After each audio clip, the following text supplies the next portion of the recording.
Hello everyone, Toons United here, and welcome to my brand new series called Brick Talk. And in this episode, I'm going to be discussing LEGO Star Wars stop motions.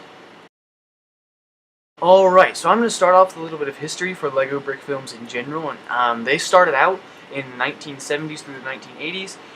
Back then, they were not the highest quality, but they still had really good stories. And then moving on to the 1990s, they became a lot better and they became easier to distribute with the additions of YouTube and things like that. And then around 2000, 2010, that's when they became really popular and really cool. But I want to talk specifically about LEGO Star Wars stop motions and their place on YouTube. They probably started around the same year LEGO Star Wars was produced, around 1999, 2000. So let's go ahead and talk about some of the positive things and the issues with this. Okay, so I'm going to start off with some of the positives of allowing people to do Star Wars stop motions, and the first is that I love them.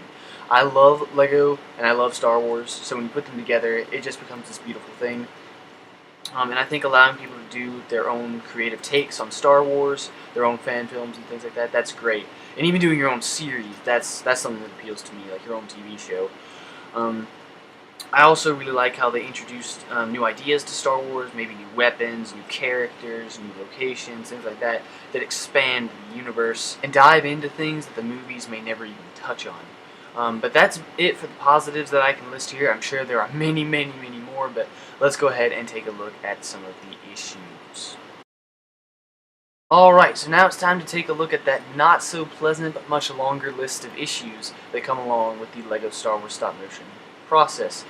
The first one I want to touch on is the inconsistency of all the ones I've seen on YouTube. There are tons of them, and plenty of good ones, but there are also some that aren't very good. There are three things that I think make up a good Star Wars stop motion, and that's the animation, the voice acting, and the story.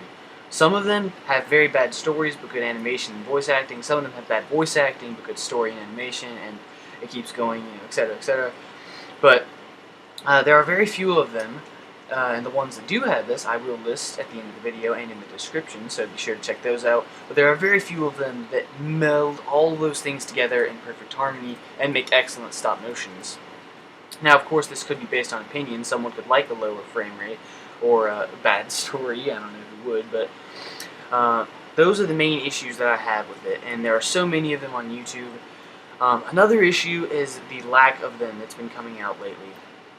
Since 2010, as I mentioned earlier, we've kind of had a decline in the stop motions, and I would really like to see them return. I really love watching them, and some of them are really good, as I've stated, and I would just love to see a return of those. And that's it for the issues that I can list here. Again, there are so many more, but that's all I have for this video. But before I end, I would like to encourage you, if you have any thoughts on this issue you would like to share, please feel free to do so down in the comments below. I would love to hear your feedback, and I'm sure others would as well. Also, don't forget to check out the awesome stop motions I posted at the end of the video, and the ones in the description. That's all I have for you guys right now, so I hope you all enjoyed. I want to thank you all for watching, and I hope to see you in the next one.